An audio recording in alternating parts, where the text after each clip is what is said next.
सज्जनों और देवियों, ज्ञान का रंग और भक्ति का रंग, ये रंग जब चढ़ जाते हैं जीवन में तो इसको कोई उतार नहीं पाता। और इसमें कवि ने कहा है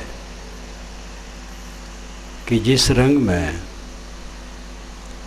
तुलसी, मीरा, कबीर अनेक रंगे थे, उसी रंग में मुझे रंग दो। इन सब की विशेषता है, इसको पंखा बन गया, इन सब की विशेषता है कि ये जिसमें लगे उसमें बड़े दृढ़ रहे। उनकी लगन की विशेषता है। फर्क है। गोस्वामी जी श्री राम में तदगत हैं, मीरा श्री कृष्ण में तदगत है। मीरा को श्री राम में संतोष नहीं है और गोस्वामी जी को श्री कृष्ण में संतोष नहीं है। मेरे तो गिरधर गोपाल दूसरा न कोई। मीरा कहती मेरे गिरधर गोपाल हैं, दूसरा कोई नहीं। और गोस्वामी जी ने तो बहुत कहा है।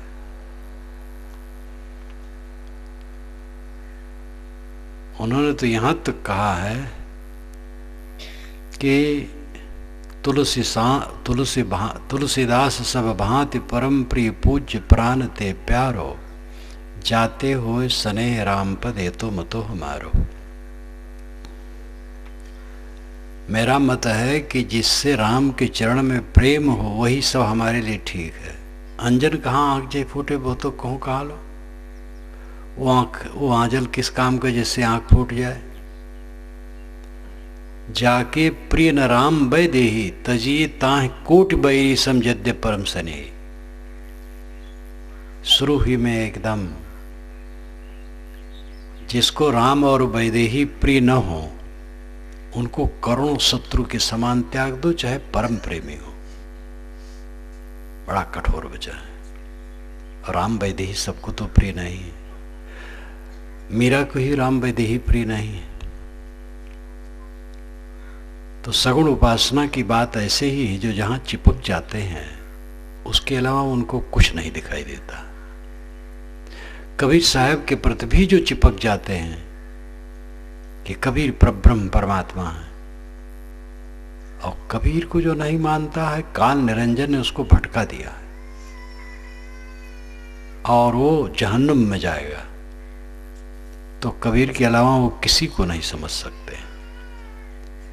सगुण उपासना में यही दोष है।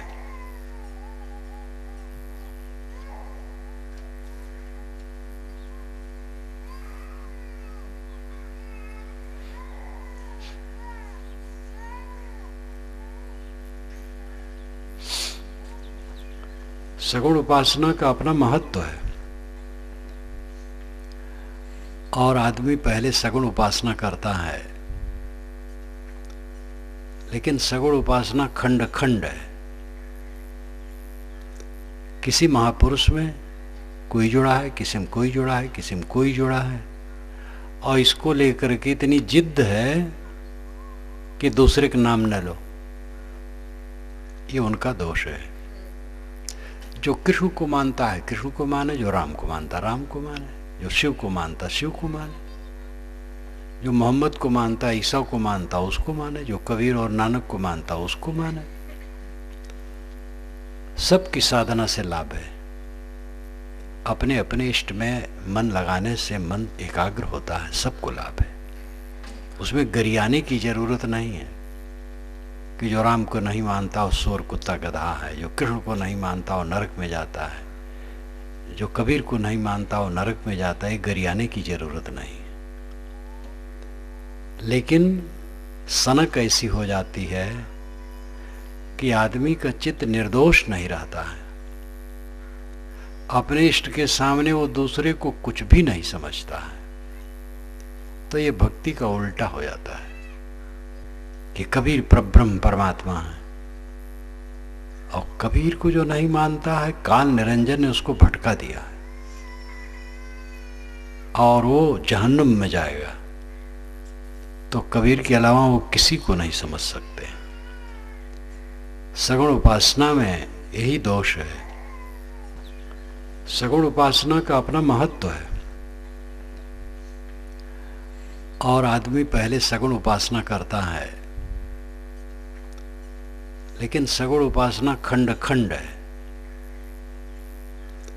किसी महापुरुष में कोई जुड़ा है, किसी में कोई जुड़ा है, किसी में कोई जुड़ा है, और इसको लेकर के इतनी जिद्द है कि दूसरे का नाम न लो। ये उनका दोष है। जो कृष्ण को मानता है कृष्ण को माने, जो राम को मानता राम को माने, जो शिव को मानता शिव को माने, जो मोहम्मद को मानता ईसा को मानता उसको माने, जो कबीर और नानक को मानता उसको माने। सबकी साधना से लाभ है। अपने अपने इष्ट में मन लगाने से मन एकाग्र होता है, सबको लाभ है। उसमें गरियाने की जरूरत नहीं है कि जो राम को नहीं मानता वो सूअर कुत्ता गधा है, जो कृष्ण को नहीं मानता वो नरक में जाता है, जो कबीर को नहीं मानता वो नरक में जाता है। गरियाने की जरूरत नहीं। लेकिन सनक ऐसी हो जाती है कि आदमी का चित्त निर्दोष नहीं रहता है। अपने इष्ट के सामने वो दूसरे को कुछ भी नहीं समझता है। तो ये भक्ति का उल्टा हो जाता है। इसलिए हमारी भक्ति तरल होनी चाहिए। लगन की प्रशंसा है। मीरा की लगन अद्भुत, सब तरफ से वैराग्य, केवल गोपाल में है लगन। उनकी लगन, उनका वैराग्य अत्यंत प्रशंसनीय है। ऐसी ही लगन जब लगती है तब काम होता है। गोस्वामी जी की लगन अद्भुत है। ऐसे और की लगन प्रशंसनीय है। साहब ने कहा है, संतो मते मातु जन रंगे, पियत पियाला प्रेम सुधारस मत वाले सतसंगे, अर्धे उर्धे भाठी रूपिन लेत कसा रसगारी, मुदे मदन काटि क्रम कसमल संतत चोत अगारी, अम्बरीश ओजाग जनक जड़ सहित सहस मुखपाना, कालो गनो अनंत कोट लो महल महल दीवाना, ध्रुव प्रहलाद विभीषण माते माती सिबरी नारी, निर्गुण ब्रह्म माते वृंदावन अजहू लाख कुमारी, सुर नर मुन यत पीर औलिया जिन रिपिया तिंजाना, कहें कबीर गूंगे की शक्कर क्यों कर करें बखाना। यहाँ बहुत से साधकों के नाम लिए गए हैं और उनकी लगन की प्रशंसा की गई कि उनकी लगन धन्य है, किंतु दिशा अच्छी होनी चाहिए। लगन अच्छी हो और दिशा भी सही हो, और कम से कम कहीं भी लगन हो लेकिन दूसरे के लगन को गाली न दी जाए। आप कृष्ण में ही जम जाए ठीक है, लेकिन राम वालों गाली न दें। राम में डट जाए ठीक है, कृष्ण वालों गाली न दे, शिव वालों गाली न दे, कबीर वालों गाली न दे। कबीर वाले कबीर में डट जाए लेकिन रामकृष्ण वालों गाली न दे। लेकिन गाली देना शुरू हो जाता है कि अगर सत्य है तो मेरा और सब झूठ है, और सब भटकाव में, सब नरक में जाएंगे। ये दोष है। लगन की जितने महापुरुष दुनिया में हुए हैं, भक्त संत ज्ञानी, सबकी लगन की प्रशंसा है और उस लगन से उनके जीवन में संयम आया। लेकिन दूसरे तरफ निष्पक्षता न होने से उनके लगन में खोट रही। निर्दोष लगन की आवश्यकता है। पहले मन को स्थिर करने के लिए किसी महापुरुष में ध्यान करो। कबीर के प्रेमी हैं, कबीर का चित्र मन में ले लो, ध्यान करो। राम के प्रेमी है, कृष्ण के, ईसा के, मोहम्मद के, बुद्ध के, महावीर के, नानक के, जिसके प्रेमी है उसका चित्र मन में लेकर के ध्यान करो। आपका मन संयमित होगा। इसमें न कुछ कबीर को मिलेगा, न राम को मिलेगा, न मोहम्मद को मिलेगा, न बुद्ध को मिलेगा, वो तो चले गए। आप अपना काम करें। आगे और ध्यान देना है कि उसी में रुके न रहो। कबीर में हम कितना मन लगावें तो मन हमारा संसार से हट करके कबीर के चित्रों में लगेगा तो ये अच्छा रहेगा, लेकिन अंत में कबीर का चित्र भी तो भौतिक है, काल्पनिक है, रंग रोगन है, या पत्थर की मूर्ति, लकड़ी की मूर्ति है। तो मन ठहराने के लिए पहले तो ठीक है, लेकिन मैं उसमें अस्थाई स्थित आपकी क्या होगी? तो कल्पना है। कमाने कबूतर खमाने खरगोश बच्चे को पढ़ाया जाता है, बूढ़ों को कोई पढ़ाता है? पढ़ता है कोई? जो पढ़े लिखे हैं वो कमाने कबूतर पढ़ते हैं? वो तो सीधे पुस्तक पढ़ते हैं। इसलिए किसी साकार का ध्यान आरंभिक है, अंत नहीं है। किसी महापुरुष के प्रति श्रद्धा अच्छी बात है, लेकिन वो अंतिम नहीं है। अंतिम है बोध। इरई कला किसी को आना था, रात का समय था, 2 किलोमीटर पूर्व उसने किसी से पूछा इरई कला कहाँ है? उसने कहा देखो जो प्रकाश चलता है वही इरई कला है। और यहां मानो प्रकाश चल रहा है और सभा लगी है, और प्रकाश देखते देखते यहां आया। जब यहां आ गया, अवा करके खड़ा होकर प्रकाश को देखता रहा है तो लोग समझेंगे ये पागल है। यहां आकर के उसे प्रकाश में देखना चाहिए, प्रकाश को नहीं। पहले प्रकाश को देखो, तब प्रकाश में देखो। प्रकाश गुरु संत है, उनको पहले देखो, लेकिन फिर प्रकाश में देखो, यानी उनके ज्ञान में देखो। वो ज्ञान दे देते हैं, वो क्या है? पहले राम को देखो, कृष्ण को देखो, कबीर को देखो, किसी को देखो, ठीक है, लेकिन आगे चल करके देखो कि वो बताते क्या हैं, और जो बताते हैं उसको देखो। तो सभी महापुरुषों का मत है कि अंतरात्मा को समझो। गोस्वामी जी ने श्री राम के मुख से कहलवाया है, मम दर्शन फल परम अनुपा, जीव पाओ निज सहज स्वरूपा। राम जी कहते हैं मेरे दर्शन का फल बड़ा विलक्षण है, जीव अपने सहज स्वरूप को पा जाता है।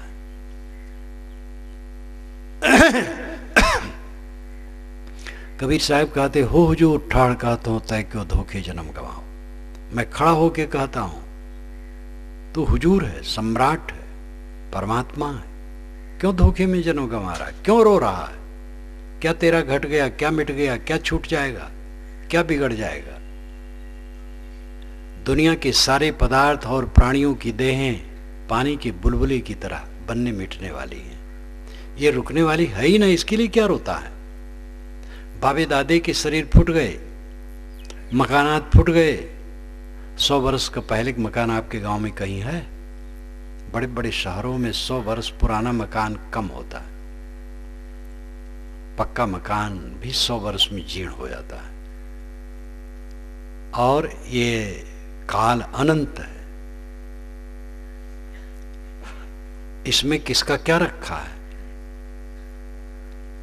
कहा जाता है कि इंद्र को बड़ा अहंकार हुआ कि मेरा मकान विश्वकर्मा 100 वर्ष तक बनावें।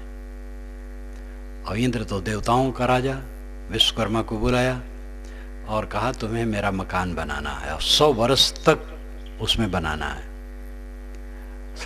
विश्वकर्मा ने कहा महाराज मैं तो घंटे 2 घंटे में बहुत बना देता हूं, 100 वर्ष हमारा क्यों फंसाएंगे? डांटा इंद्र। विश्वकर्मा बेचारे क्या करें, इंद्र के सामने क्या कहें? अब प्रधानमंत्री कहीं डांटे किसी चपरासी को तो चपरासी क्या करेगा? तो चुप, वो बनाने लगे। साल भर बनाते बनाते बहुत बना। तो एक देवताओं की सभा थी, उसमें सब निमंत्रित थे, विश्वकर्मा भी गए, विष्णु भी थे। तो विश्वकर्मा बहुत उदास थे। विष्णु भगवान ने कहा कि तुम खिन्न कैसे हो? तो बताया, कहा अच्छा इंद्र को इतना घमंड है, 100 वर्ष तुम्हें अपने काम में लगाए रखेंगे तो दुनिया का काम कैसे चलेगा? अच्छा मैं देखता हूं। विष्णु भगवान एक साधु का वेश बनाए और पहुंचे इंद्र यहां। इंद्र देखे तो उठ पड़े, साधु आते देख करके इंद्र उठ पड़े, नमस्कार किए, बैठाए। कहे महाराज किधर से? कहे साधु हूं, घूम रहा हूं, इधर आ गया। इतने में दूसरे तरफ से एक विचित्र संत आ गए। वह लंगोटी केवल कमर में पहने थे और नंगा शरीर था, और एक चटाई लपेटे सिर पर रखे थे। बहुत विचित्र सा, देह भर में बाल, जैसे भालू का बाल, ऐसे बाल। तो संत जो विष्णु भगवान थे उन्होंने नमस्कार किया उनका, इंद्र भी नमस्कार किए। विष्णु भगवान ने पूछा महाराज आप किधर से दर्शन दिए? कहे किधर बताऊं, घूमता हूं, मेरा कोई आश्रम नहीं है, घूमता बस, यहीं इधर आ गया। कहे महाराज आपने आश्रम नहीं बनवाया? कहे क्या आश्रम बनवाऊं, जिंदगी छोटी है। कहे महाराज आपकी क्या उम्र है? कहे ये मैं नहीं जानता हूं। जब एक ब्रह्मा मर जाता है तो एक बाल मेरा गिर जाता है।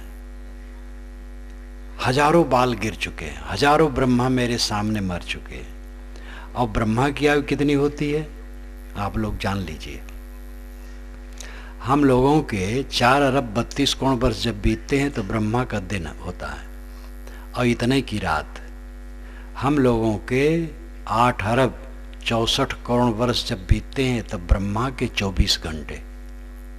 ऐसे 30-24 घंटे का महीना और 12 महीने का वर्ष और 100 वर्ष की आयु पूरी ब्रह्मा की होती है। ये कुल मिलाकर के एक 30 नील 10 खरब 40 अरब बरस होते हैं। तो ये 30 नील 10 खरब 40 अरब बरस एक ब्रह्मा रहता है। और एक ब्रह्मा जब मर जाता है तो उन्होंने कहा मेरा एक बाल गिर जाता है। हजारों बाल गिर चुके हैं, और हमारे शरीर में जितने बाल हैं ये सब गिर जाएंगे तब मैं मरूंगा, और एक एक ब्रह्मा के मरने पर मेरा एक एक बाल गिरेगा। विष्णु ने कहा महाराज इतनी लंबी आयु, आपने कुटिया नहीं बनाई? क्या कुटिया बनाऊं, छोटी सी जिंदगी। इंद्र बेचारा अंदर अंदर टूटने लगा कि मेरी तो बहुत कम आयु है और 100 वर्ष की नींव डाला हूं। वो अंदर अंदर कांप उठा। संत ने कहा महाराज आपका नाम क्या है? कहे मेरा नाम कुछ नहीं है, बाल बहुत हैं इसलिए लोग लोमस कहा करते हैं। लोम रोम बहुत है तो लोमस लोमस कहा करते हो, नाम वाम कुछ नहीं। कहे महाराज ये चटाई क्यों रखे हैं? कहे बस जहाँ इच्छा होती बिछा करके लेट जाते हैं, और इसे कोड़ भी लेते हैं। तो कहे महाराज जब ब्रह्मा मर जाते हैं तो प्रलय हो जाता है, तब आप कहाँ रहते हैं? तो कहे अक्षय वट पर रहता हूँ। प्रयाग में एक अक्षय वट है, इसमें जो लोग गए हैं देखे होंगे, प्रयाग में जमुना तट पर एक किला है, उसमें अक्षय वट है। अगर कहीं प्रलय होने की चांस आए तो वहां जरूर अपनी सीट रिजर्व करवाना। तो उसी पर रहता हूं, अक्षय वट नहीं मिटता है। तो कहे महाराज आप इतनी लंबी आयु और मकान नहीं बनवाए? फिर वो तो चल दिए। विष्णु भगवान रूपी संत हंसने लगे। इंद्र ने कहा महाराज क्यों हंसते हैं? कहे ये इंद्र आ रहे हैं। कहे कहाँ कौन आ रहा है महाराज? तो चींटियों की पंक्ति आ रही थी। कहे ये सारी चींटियां इंद्र हो चुके हैं, अब ये चींटी हैं। तो कहे महाराज मैं भी चींटी हो सकता हूं? कहे बिल्कुल हो सकते हो। तब इंद्र ने सोचा ये कोई मामूली आदमी संत नहीं है। तो कहे महाराज आप कौन है, अपना परिचय दीजिए। कहे मैं विष्णु हूं। तो इंद्र सिर झुका दिए। कहे महाराज क्षमा कीजिए, विश्वकर्मा को उन्होंने छुट्टी दे दी। ये बात को समझाने के लिए बड़ी लंबी चौड़ी कहानी गढ़ी गई है, और पूरी की पूरी झूठ है, कुछ इसमें सार नहीं है। कोई ऐसा न इंद्र है और न इतना लंबा समय कोई लोमस रहता है। ये बातों को समझाने के लिए एक तरीका है। जैसे सामी परंपरा में, मुसलमानों में एक कथा है कि खुदा ने कहा मूसा पैगंबर से, अय मूसा जा जन्नत में 10,000 बरस रह के आ। तो मूसा गया जन्नत में, स्वर्ग में 10,000 बरस रहा, लौट के आया खुदा ने पूछा तुम्हारा क्या अनुभव रहा? कि हुजूर ऐसे रहा कि एक मुसाफिर खाने में एक दरवाजे से प्रवेश किया हूँ, दूसरे दरवाजे से निकल गया हूँ। 10,000 वर्ष का समय इतना ही लगा। जब जिंदगी पूरी हो जाती है तो लगता अभी अभी आए थे, अभी अभी चल रहे हैं। इंद्र भय धनपति भय, भय शत्रु के शाल, कल्प जिए तो भी गए अंत काल के गाल। इंद्र हो, धनपति हो और शत्रु को पीड़ा देने वाला हो कोई वीर, लेकिन और कल्प भर जिए तो भी अंत में काल के गाल में जाना है। इस शरीर को जब ये बोध हो जाता है कि शरीर काल के गाल में जाता है, मेरे ऊपर किसी काल जाल का फंदा नहीं है, मैं अमर हूं, नित्य हूं, ध्रुव हूं, सत्य हूं, परमानंदमय हूं। आत्मा को कोई बाधा नहीं है, प्रकृति उसमें प्रवेश नहीं कर सकती है। ये बोध हो जाता है और इसमें जो स्थित हो जाता है तो उसको जीना मरना बराबर हो जाता है। उसको न कहीं जाना है न आना है। ये शरीर जब तक है, शरीर आ जा रहा है, ये नहीं समझता है मैं मर के कहीं चला जाऊंगा। मरने नहीं है, जाना कहाँ है। शरीर चल रहा है, शरीर टूट के गिर गया, और ज्ञानी शरीर रहते रहते अपने में स्थित है, शरीर न रहे अपने में स्थित है, सब समय अपने में स्थित है। उसको सबसे वितृष्णा हो जाती है, तत्व विवेक हो जाता है, उसे ये समझ में आ जाता है कि सब झूठ है। ये बात जब मौत का समय आता है तब लोग समझ पाते हैं। जब मरने लगते तब लगता सब झूठ है, लेकिन तब कुछ कर नहीं सकते हैं। और जब कर सकते हैं तो झूठ नहीं लगता, सच लगता है, और लड़ाई झगड़ में लोग पड़े रहते। कला, सत्संग, साधना, स्वाध्याय, भक्ति का फल यह है कि निरंतर ये जागृति रहे। करने लायक अभी समय है, और अभी एकदम सो रहे हैं दुनियादारी में। मालूम होता ऐसे कुल रहेगा, ये खत्म नहीं होगा, ये मिटेगा नहीं। लेकिन मेरे नजरों के सामने कितने लोग मिट गए हैं। जो हैं उनको भी मिटना है, ये अपना शरीर भी मिटना है। इस तथ्य को देखना चाहिए। भक्त हो जाते हैं और साधु वेश भी लोग धर लेते हैं, और उनमें सदाचार भी आ जाता है। लेकिन इस बोध भाव में टिकने वाले बहुत कम लोग होते हैं। थोड़े में संतोष कर लेते हैं, समझ लेते हैं कि भक्त हो गए, मदरा मान से दूर हैं और सदाचार सेवा भक्ति में लगे हैं, तो समझ लिए काम भर का बहुत है। साधु वेश धर लिए, वो तो समझ लेते हैं कितने लोग कि हम तो सबसे पुजवाने के लिए हुए हैं, और अब क्या करना है, बस बीच में रुक जाते हैं। जो इस चीज को समझते हैं और इस साधना में टिकते हैं, उनकी दुनिया बदल जाती है। ज्ञान का रंग, भक्ति का रंग उन पर अच्छा चढ़ता है। सगुण उपासना, साकार उपासना आरंभ है, अंत नहीं है। का खागा शुरुआत है, विद्या की अंतिम पढ़ाई नहीं। इसलिए किसी मतांतर से किसी महापुरुष को कोई माने, कोई बुरा नहीं। लेकिन सब महापुरुष हस्ताक्षर किस पर करते हैं? आत्मा पर। आत्मज्ञानी बनो, अपने को पहचानो, आप कौन हो, कहां भटक रहे हो, अपने को समझो, निरखो, परखो। सब समय मनुष्य के चित्त में असंतोष बना रहता है। असंतोष, असंतोष, असंतोष, क्योंकि बाहरी पदार्थों में उसका मन हरदम लगा रहता है, और बाहरी पदार्थ सब बिगड़ने वाला, क्षण क्षण भय से भरा। दो अभिन्न मित्र के आपस में ये भाव बना रहता है कि पता नहीं इसका कब मन बदल जाए। पत्नी के प्रति संदेह, पति के प्रति संदेह, भाई के प्रति संदेह, पार्टनर के प्रति संदेह, सबके प्रति संदेह बना रहता है। अपने शरीर के लिए भय कब ये छूट न जाए। नींद खुली कहीं सांप न बैठा हो, भय, हरदम भय, हरदम भय, हरदम भय। भोग सब नाशवान, भोग कालक्षणिक, भोग स्वतंत्र नहीं है। साधन वस्तु मनुष्य है, भोग हुए मिलतीन, इन बिन भोग न बन सके जलधार जस्मीन। अपनी इंद्रियां सबल हो और सहायक मनुष्य अनुकूल हो और दुनिया की वस्तुएं हो, तब भोग बनता है। दुनिया की वस्तुएं लेकिन अपना शरीर ही रोगी है, शरीर निरोगी है और दुनिया की वस्तुएं भी हैं, लेकिन मनुष्य विरोधी हैं तो भी भोग नहीं। साधन वस्तु मनुष्य है, भोग हुए मिलतीन, इन बिन भोग न बन सके जलधार जस्मीन। अपनी इंद्रियां सबल हो और सहायक मनुष्य अनुकूल हो और दुनिया की वस्तुएं हो, तब भोग बनता है। दुनिया की वस्तुएं लेकिन अपना शरीर ही रोगी है, शरीर निरोगी है और दुनिया की वस्तुएं भी हैं, लेकिन मनुष्य विरोधी हैं तो भी भोग नहीं बनता है।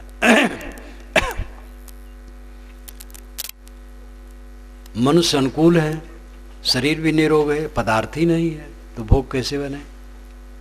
तो ये ऐसी विघ्न बाधा है कि इसमें कभी भी स्थिरता नहीं है, सब कुछ क्षणभंगुर है। चाहे किसी का ऐश्वर्य हो, गृहस्थ का ऐश्वर्य हो, साधु का ऐश्वर्य हो, गृहस्थ का घर द्वार बाल बच्चे, खेती बाड़ी जगह जमीन जितना भी है, सब परिवर्तनशील है। साधु महाराज अगर अपने कुटी मठ समाज और शिष्य को अजर अमर मान के बैठे रहेंगे तो उनको दुख के सिवा और क्या होगा। वो सब भी क्षणिक है, सब परिवर्तनशील है। जो दुनिया की वस्तुओं से अपने मन को विरक्त रखेगा, अनासक्त रखेगा, वो ज्ञान के रंग में रंग सकेगा। अंतिम लक्ष्य में पाना बाहर से नहीं है, श्री राम को पाना नहीं है, श्री कृष्ण को पाना नहीं है, कबीर साहब को पाना नहीं है, महात्मा बुद्ध महात्मा महावीर को पाना नहीं, नानक साहब को पाना नहीं। ऐसे आप और भी गिन सकते हैं। पाना है अपने को, इन महापुरुषों के निर्देश आदेश लेकर अपने को पाना है। इन सभी महापुरुषों ने आत्मज्ञान की तरफ निर्देश किया है। अपने को पहचानो, अपने को समझो, तुम कौन हो, कहां भटक रहे हो, किस में भटक रहे हो। सुख बाहर खोज रहे हो, यही भटकना है। बाहर सुख का भ्रम दूर हो जाए, अपने में संतोष हो जाए, बस भटकना बंद। एक स्त्री में पुरुष सुख मानता है। अब अगर स्त्री के शरीर में सुख है तो स्त्री अपने शरीर के सुख को लेकर सुखी रहे, लेकिन वो पुरुष के शरीर में सुख मानती है। पुरुष के शरीर में सुख है तो पुरुष अपने शरीर के सुख को लेकर सुखी रहे। दोनों भ्रम में है, न उसके शरीर में सुख है न उसके शरीर में सुख है, एक भ्रम है। और इस भ्रम में पड़ करके कितना भटकाव है, कितना कितना अत्याचार होता है, दुराचार होता है। और केवल भ्रम, अपने मन की व्याकुलता, अविवेक, क्षीणता, मलिनता, पश्चाताप, रोग, दुख, संताप, भावव्याधि की पुष्टि, यही सब उसमें होता है। और क्या मिलता है। जहां तक हम संसार का संबंध करते हैं वो सब निरस निरस निरस, अंत में निरस ठहरता है। पहले एकाएक रस लगता है लेकिन अंत में निरस। हर माँ बाप को जब बच्चा पैदा होता है, बच्ची के लिए तो कम, बच्चक ज्यादा, बच्चा पैदा होता है तो उसको लगता है स्वर्ग सुख मिल गया। लेकिन वही बच्चा एक दिन जवान होता है तो माँ बाप उससे विरोध कर बैठते हैं। माँ बाप को बुरा लगता है, बच्चा सामने आओ तो अच्छा नहीं लगता है।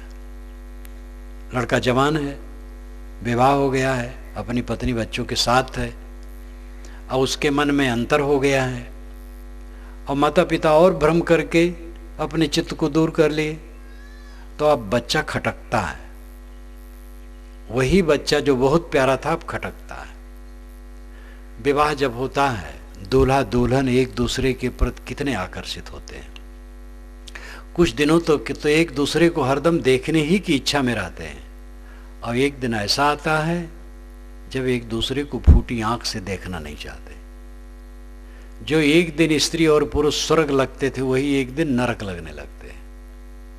ऐसा संसार है।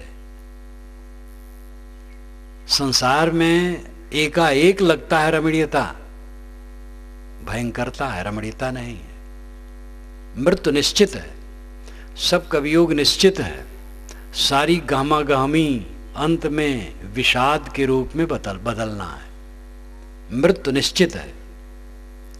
इस बात को समझने वाला भटकता नहीं है, वो सावधान रहता है, अपने पर संयम करता है। सच्चा सुख मन की शांति में है, संतोष में है, तृष्णा के त्याग में है, अंतर्मुख होने में है। हमारा मोक्ष, हमारा परमात्मा बाहर नहीं है, अंतर्मुख होने में उसका अनुभव होता है। इसमें लगन होनी चाहिए, और इसका लाभ निश्चय होगा तब लगन होगी।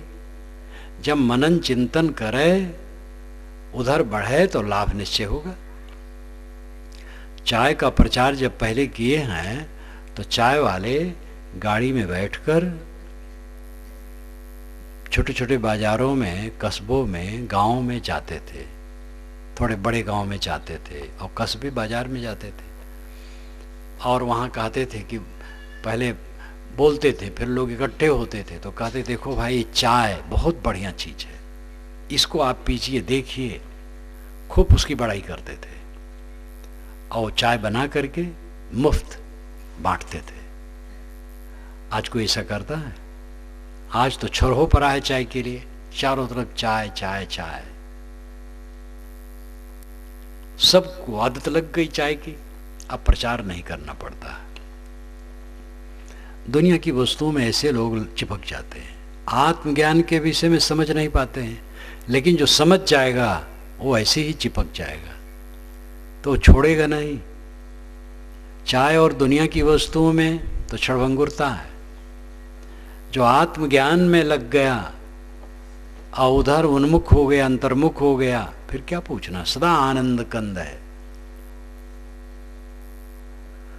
अपने मन को संभालो, इंद्रियों को संभालो, आचरण को संभालो, भ्रांतियों से ऊपर उठो, भ्रांति में भी न रहो। भ्रांतियां भी भटकाती हैं, इंद्रिय विषयों की भ्रांतियां, लोभ मोह में भ्रांतियां, और भी भ्रांति, भूत प्रेत, जादू टोना, जंतर मंतर, झाड़ फूक, ग्रह दशा, लगन मुहूर्त, शकुन अपशकुन, अंग फड़कने से हान लाभ की कल्पना, छूछा घड़ा भरा घड़ा देख करके हान लाभ की कल्पना, तमाम भ्रांतियां हैं।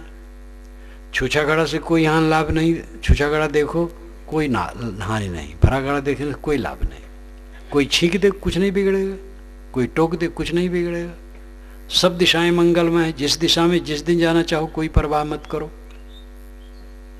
भूत प्रेत नाम की चीज कहीं होते ही नहीं है। भूत प्रेत कहाँ है? मन का भ्रम है। शमशान में आप भूत मानते हैं, और शमशान में गाय का बछड़ा रात भर सोता है, पागुर मारता, उसको भूत नहीं पकड़ते हैं। कब्रों में चींटियां, छिपकलियां, बिच्छू, सांप रहते हैं, और उसको भूत प्रेत कुछ नहीं करते हैं, क्योंकि भूत प्रेत है ही नहीं, टोनही टोनहा कहीं नहीं, सब मन का भ्रम। अंग के कम फड़कने से कोई नुकसान नहीं होता है, वायु विकार से फड़कता फड़कने दो, निश्चिंत रहो, अपने मन को संभालो। हमारे गलत विचार, गलत उच्चार, गलत आचार, ये हमारे दुखदाई है। विचार गलत, सोचना गलत, उच्चार गलत, बोलना गलत, आचार गलत, करना गलत, ये हमारे दुखदाई है। इसलिए विचार पवित्र रखो, वाणी मधुर रखो, सत्य से ओतप्रोत रखो, और आचार पवित्र रखो। फिर तीन लोक भय ना है, तीन लोक में भय नहीं है। निर्भय होकर के रहो। अपने मन वाणी कर्मों को शुद्ध कोई नहीं करेगा तो टोना टुटका करके कोई सुखी होगा? भटकते हैं लोग। गांव वाले अशिक्षित ही नहीं, शहर वाले बड़े बड़े विद्वान भटकते हैं। दुनिया में जितनी अंगूठियां बनती हैं 95% पढ़े लिखे लोग पहनते हैं, अनपढ़ कहीं 5% पहनते होंगे। और अंगूठियां कुछ लोग शौक से पहनते, बाकी सब ग्रह दशा को अपने बस में रखने के लिए पहनते हैं। और बेकार, भोलापन। प्रकृति ने इतनी सुंदर सुंदर उंगलियां आपको आपकी बनाई हैं, इसमें अंगूठी डाल करके क्यों खराब करते हो, क्यों बदशक्ल करते हो? और गंदगी उसमें जमती है, जाओगे शौच तो टट्टी उसमें लग जाएगी और साफ नहीं धुलेगा और उसी से भोजन करना।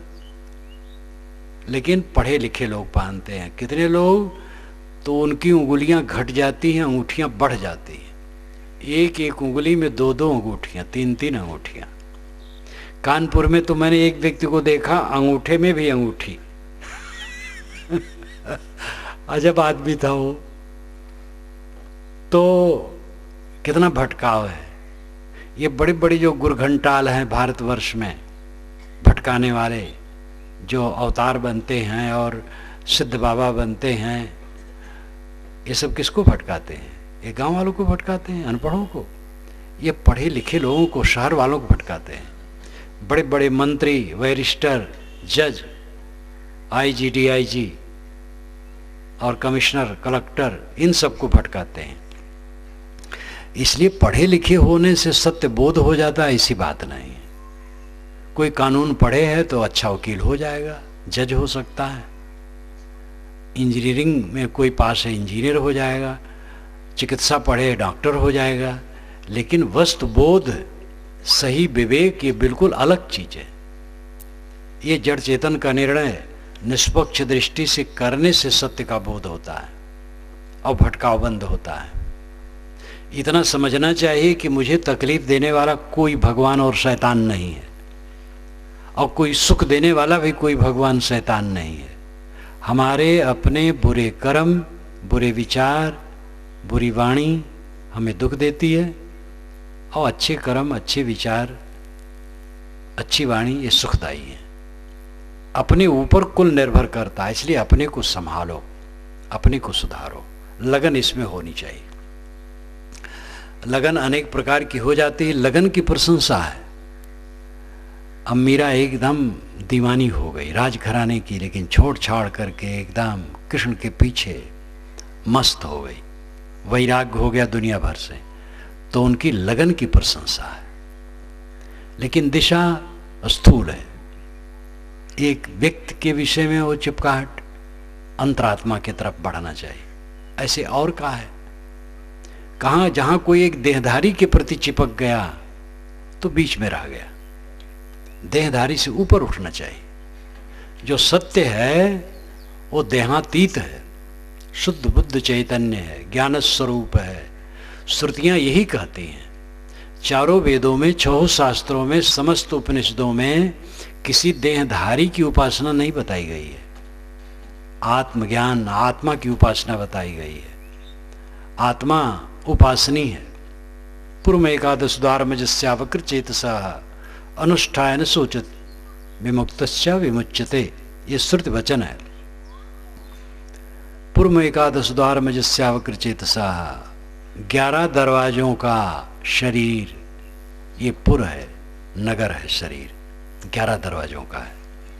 2 आंख, 2 नाक, 2 कान, ये 6, मुख 7, टट्टी पेशाब की जगह ये 9, नाभि 10, और कपाल कुहर में, खोपड़ी में 11। ये 11 दरवाजों वाला नगर ये मानव शरीर है। पूर्व एकादश द्वार। अजह अवक्र अचे सचे चेतसः, इसमें अज, अवक्र और चेतसः तत्व है। अजन्मा सरल चेतन तत्व निवास करता है। इस 11 दरवाजे वाले शरीर रूपी नगर में अजन्मा सरल शुद्ध चेतन निवास करता है। अनुष्ठान सोचत, इस आत्मा का जो अनुष्ठान उपासना करने लगता है, न सोचत, वो चिंता नहीं करता है। वो समझता मैं शरीर नहीं हूं, मैं तो अमर अविनाशी आत्मा हूं। शरीर बदलता है तो मेरा क्या नुकसान, शरीर मर जाएगा तो मेरा क्या नुकसान, मैं तो अजर अमर अखंड शुद्ध बुद्ध निर्मल हूं। इसलिए न सोचत, वो चिंता नहीं करता है। विमुक्तश्च, वो जीवन भर मुक्त रहता है। और विमुच्यते, जब शरीर छूट गया तो सदा के लिए मुक्त हो जाता है। ये श्रुति वचन है। यहाँ देह की उपासना नहीं बताई गई। देह के अंदर में रहने वाला जो अजन्मा शुद्ध सरल चेतन आत्मा है, उसकी उपासना बताई गई। कबीर साहब की वाणी तो जगत प्रसिद्ध है। कस्तूरी कुंडल बसे मृग ढूढ़े वन माह, तैसे घट घट राम है दुनिया जानत ना है। पानी में मीन पियासी मुझ सुन सुनी आवत हांसी, आत्मज्ञान बिना नर भटके कोई मथुरा कोई काशी। बाहर कहां खोजते हो? देह तो नासवान है, किसी का देह अमर नहीं है। उपासनी अमर आत्मा है, इसमें लगन होनी चाहिए, अंतरात्मा में लगन होनी चाहिए। पहले उसको समझना चाहिए।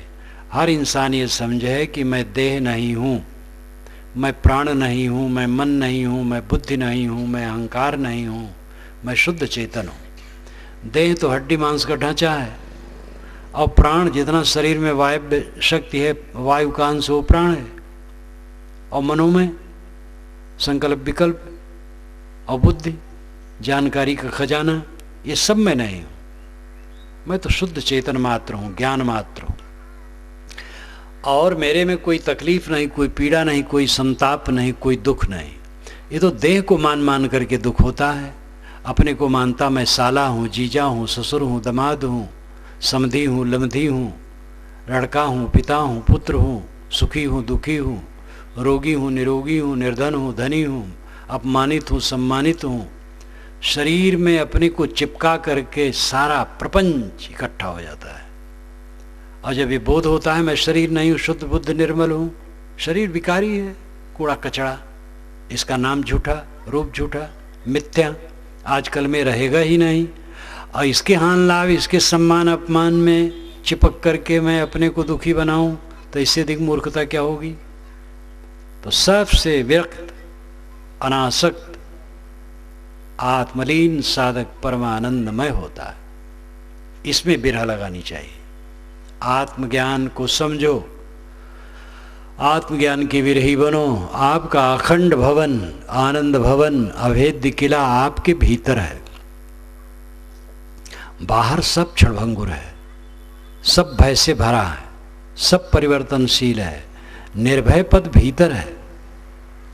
अपने मन को समेटो, रोज ध्यान करो, चिंतन करो, आत्मा में लीन होने का अभ्यास करो। सबको ध्यान करना चाहिए। पहले तो किसी आधार में मन को ठहराना चाहिए। जिसको आप पूज्य मानते हो उनके चित्र में मन ठहराओ। आंखें बंद कर लो, तो बंद आंखों में अंधकार प्रकाश जो दिखाई दे उसमें मन ठहराओ। सांस अपने आप आती जाती है, सांस पर मन ठहराओ। जहां आपको अच्छा लगे कोई शुभ आधार में मन पहले ठहराओ। आगे चल करके साक्षी भाव का अभ्यास करो। नदी के किनारे कोई बैठा है और नदी की तरंगों को देखता है, नदी में बहता नहीं, केवल देखता है। तो ऐसे मन को देखो, मन में बहो ना। मन में जो आए उदास होके देखो, चित्त से हटाते रहो, हटाते रहो, हटाते रहो, तो हल्का हो जाएगा मन। और जब शक्ति बढ़ती है तो संकल्पों का त्याग करके साधक शांत हो जाता है। बैठा कुछ नहीं सोचता है, शांत। कुछ न सोचना अंतिम ध्यान है। यही निर्गुण पद है। निर्गुण का मतलब ही नहीं कि उसमें कोई गुण नहीं है। प्रयाग में अभी अर्धकुंभी थी पीछे, तो एक सगुण उपासना का पंडाल था। तो महात्मा जी चुटकी ले रहे थे, भाई हम तो सगुण उपासक हैं, निर्गुण उपासक, गुण नहीं उसमें क्या उपासना, सगुण उपासना। तो अच्छा था, उनका कहना भी अच्छा था। लेकिन निर्गुण का मतलब ये नहीं है कि उसमें कुछ गुण नहीं है।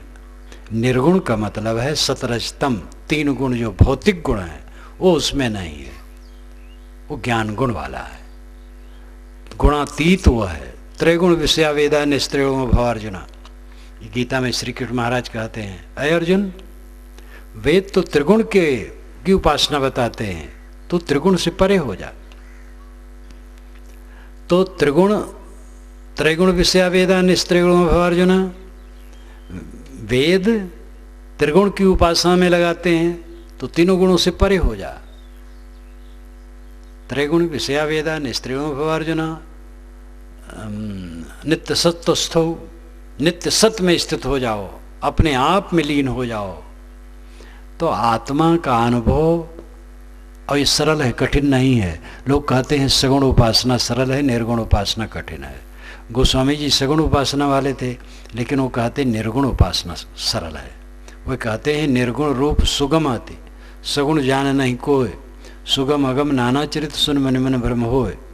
निर्गुण उपासना बड़ी सरल है और सगुण उपासना कोई समझ ही नहीं पाता है। निर्गुण उपासना है, आत्मा अपना स्वरूप है, अपने मन को समेटो, अपने आत्मा में शांत हो जाओ, बड़ा सरल है। मन को बटोर लो, अपने आप में शांत, बस कोई झंझट नहीं। और सगुण उपासना, गोस्वामी जी कहते सगुण जान नहीं कोय, सगुण को कोई जान ही नहीं पाता है। क्यों? सुगम अगम नाना चरित सुन मुनि मन भ्रम होय। ये सगुण भगवानों के, राम के, कृष्ण के, शिव के, विष्णु के सुगम भी चरित हैं और अगम भी चरित हैं, समझने में नहीं आता, मुनियों को भी भ्रम हो जाता है। राम जंगल चले गए, माता पिता की बात मान करके, सुगम चरित है, सब समझ सकते हैं, उनका बड़ा त्याग था। लेकिन सुपनेखा की नाक कान उन्होंने कटवा दी, ये समझ में नहीं आता है। कोई दुर्जन आदमी भी किसी स्त्री की नाक कान नहीं कटवाता है। अगर वो बहुत हट करती है तो डंडे से पीट देगा, खदेड़ देगा, नाक कान नहीं काटेगा। राम जैसे शीलवान कैसे नाक कान स्त्री कटवा देंगे? बाली को छिप के मारते हैं, ये कोई बहादुरी नहीं है। तो लगता है राम क्या है, क्या उपासना की जाए। ऐसे कृष्ण के विषय में तो सुगम अगम नाना चरित सुन मुनि मन भ्रम हुए, मुनियों के मन में भी भ्रम होता है। इसलिए सगुण उपासना बहुत कठिन है, असंभव है। और निर्गुण बहुत सरल है, अपने मन को समेट लो, अपने आत्मा में शांत, कोई प्रपंच नहीं। तो गोस्वामी जी जो सगुण उपासक थे वो कहते हैं निर्गुण रूप सुगम अति, निर्गुण उपासना अति सुगम है। और सगुण जान नहीं कोई, सगुण को तो कोई जान ही नहीं पाता है, क्योंकि सुगम अगम नाना चरित सुन मन मन भ्रम हो। तो निर्गुण सगुण का अर्थ यही है। कबीर साहब ने तो एक साखी बहुत बढ़िया कही, सरगुण की कर सेवा, निर्गुण का कर ज्ञान, सरगुण निर्गुण से परे तहाँ हमारा ध्यान। सगुण की सेवा करो, निर्गुण का ज्ञान करो, और ध्यान ये दोनों से ऊपर है। सरगुण की कर सेवा, सरगुण गुणयुक्त स्थूल देहधारी, ये देखो सब सगुण भगवान बैठे हैं यहाँ, जितने प्राणी हैं सगुण भगवान हैं, इनकी सेवा करो, इनको आदर दो। और निर्गुण का कर ज्ञान, निर्गुण भीतर आत्मा है, उसका ज्ञान करो। उसमें सेवा नहीं होती, ज्ञान होता है। बाहर सगुण है, भीतर निर्गुण है। बाहर जो मिलते हैं प्राणी, सेवा करो। सबकी सेवा तो नहीं कर सकते हो, किसी की तकलीफ ना दो तो सबकी सेवा हो जाएगी। लोग धोखा देना बंद कर दें तो सबकी सेवा हो जाए। घूस लेने में लोग पड़े हैं, मिलावटबाजी में पड़े हैं, धोखा देने में पड़े हैं, भाई का हक मारने में पड़े हैं, सब सबको धोखा देने के चक्कर में पड़े हैं। और भगवान के बड़े भारी भगत हैं। असली भगवान तो ये सामने है। जो भगवान खाता नहीं है उसको लोग खिलाते हैं, और जो भगवान खाता है उसकी खुराक छीनते हैं। एक पुतला है, एक मिट्टी पिंड है, एक चित्र है, उसके सामने भोजन रख दिए तो दियम वस्तु गोविंदम तो हमें वो समर्पय। हे गोविंद भगवान, तुम्हारी वस्तु तुमको मैंने समर्पित कर दिया, और कुल लौटा के खा गए। एक चावल बेचारा वो नहीं खाया। और जब ऑफिस में बैठे तो बिना घूस लिए काम नहीं करते, और जितने काम कराने आते वे सगुण भगवान हैं। जो खाने वाले भगवान हैं उनकी खुराक लोग छीनते हैं, और जो नहीं खाने वाले भगवान उनको खिलाते। ये भगवान की भक्ति है, ये भगवान की भक्ति है। भगवान की भक्ति पर लूट खसोट है। असली भगवान ये सगुण भगवान प्राणी हैं, इनकी सेवा करो। पहली सेवा, इनको धोखा ना दो, और जो बन सके सेवा करो। निर्गुण भगवान भीतर है, आत्मा, उसका ज्ञान करो। वहां सेवा नहीं, ज्ञान है। संत गुरुजनों के पास जाओ, समझो कि मैं कौन हूं, आत्मा क्या है। ये निर्गुण का ज्ञान प्राप्त करो। और ध्यान ये दोनों से ऊपर है, सरगुण निर्गुण से परे तहाँ हमारा ध्यान। ध्यान असली है सारे संकल्पों को छोड़ देना। योगस चित्त वृत्ति निरोधा, चित्त की सारी वृत्तियां शांत हो गईं, ये योग है। ध्यान है कुछ न सोचना, वो सगुण निर्गुण से परे है। सगुण में सेवा है, निर्गुण में ज्ञान है, और ध्यान में दोनों का विश्राम है। न वहां सेवा है न ज्ञान है, ज्ञान भी छोड़ देना है। समाधि में ज्ञान रहे तो समाधि क्या, भूल जाता, सब खो जाता है अपने आप शांत। चश्म बंदो गोश बंदो लब्य बंद, गर्नबीनी सर्रे अकबर मन बखंद। आंखों को बंद कर लो, चश्म बंदो आंखों को बंद कर लो, गोश बंदो कानों को बंद कर लो, लब्य बंद ओठों को बंद कर लो। इतने पर सत्य के दर्शन न हो तो मेरा मजाक उड़ाना। अपने को समेट लो, समझ बूझ जड़ हो रहे, बल तज निर्बल होए, कहें कबीरता संत का पला न पकड़े कोई। साहब कहते पहले समझ बूझ ले, फिर अनाड़ी बन जाए, दुनिया से अनाड़ी बन जाए, तब कुशल है। जब तक दुनिया से बहुराहा पागल न बनोगे सुख न पाओगे, पगला जाओ दुनिया से। लोग कहते साधु पागल है, एक भजन है बहुत बढ़िया, लोग कहते हैं ये पागल है, मैं समझता हूँ संसार पागल है।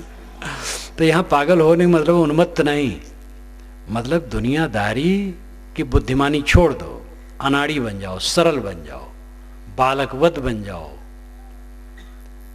समझ बूझ जड़ हो रहे, बल तज निर्बल होए, कहें कबीरता संत का पला न पकड़े कोई।